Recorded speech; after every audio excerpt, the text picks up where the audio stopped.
While just outside, the continued demolition of many of the city's older structures made way for the construction of a bright new convention center expansion, over 500 citizens gathered inside with the hope of building a new future for Philadelphia. The Great Expectations Project, a partnership of the Philadelphia Inquirer and the University of Pennsylvania, hosted a citizens' convention on December 2nd to hash out an agenda to be presented to the new mayor and city council in January. Project head Chris Satullo reminded participants about what brought them all together. We're here today. A city so worth loving deserves our very best effort to make it better. It deserves better leadership and better citizenship than we sometimes have given it. And it deserves a chance to dream. To dream dreams both ambitious and practical.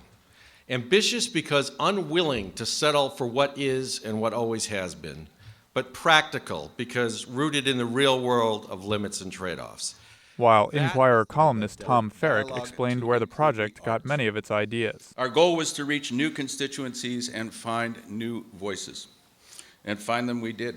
Mayor-elect Michael Nutter received a raucous ovation and followed with a wide-ranging speech that drew the most applause for its pointed remarks about the city government's checkered ethical past. Lincoln Steffens is dead, and I plan to keep him that way.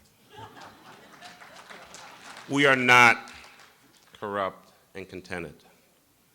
We are excited about a bright future, and we're going to end the notion that somehow, some way, someone in a back room has their thumb on the scale or has a hookup or a connection or is getting something that somebody else isn't getting because they don't know the right person. Those days are over. To our public employees, to our business people, and to our citizens, this is what I have to say. Do your job. Do not rip off the government, or you are going to jail.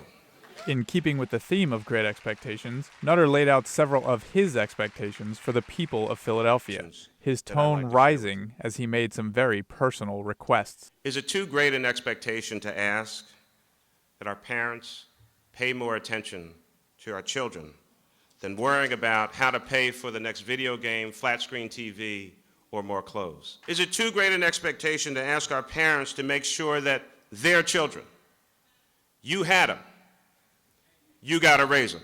Is it too much to ask our parents to make sure that their kids go to school, do their homework, get a good night's sleep, feed them, clothe them, care about them, love them, wrap your arms around them, stop shouting and screaming at them, and talk with them like a parent? Is that too much to ask? If you wonder why there's so much violence in the streets of Philadelphia, let's talk about the violence in our homes that our children experience on a daily basis, and then we wonder why they grow up the way they do and why they act the way they do. That you smack them and talk to them so poorly in public, let alone what goes on in our households. If we want to stop the violence in the streets of this city, stop the violence in our homes on a daily basis. Is it too great an expectation to ask our young people to stay in school, to go to college or get a job, and be productive, rather than standing on the street corner, putting yourself in danger of being either a victim or a perpetrator of crime? Is it too great an expectation that our communities and each of us would actually clean up and fix up and take better care of our homes and our neighborhoods, and to clean this city up once and for all? Is it too great an expectation to ask our media to give us a break? Give us and this great city a break.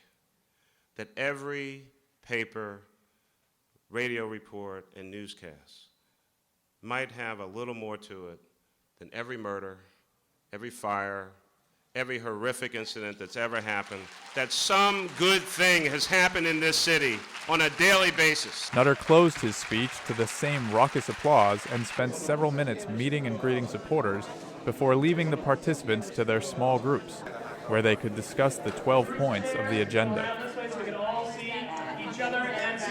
Among those points, taxes and budgets sparked a good deal of discussion, especially the notion of fairness. We said there needs to be fair taxes, and frankly, most of us think taxes should be progressive, which means the people who are poorest pay the least taxes, which is not true now. I think the main thing I think citizens want is a sense of fairness too. Like, you don't want to feel like you're the only sucker that's paying. Do we want our city workers to be unhealthy? No, but they can pay some of their costs with their health care. And one was just passed relative. You're still looking at the private public sector part of it. So like, I work for a judge.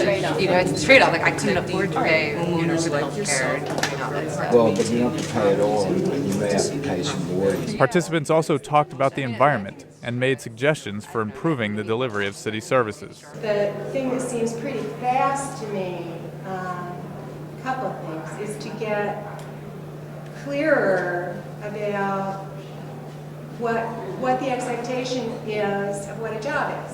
How will you know when you've done your job well? More information about the Great Expectations project can be found at greatexpectations07.com.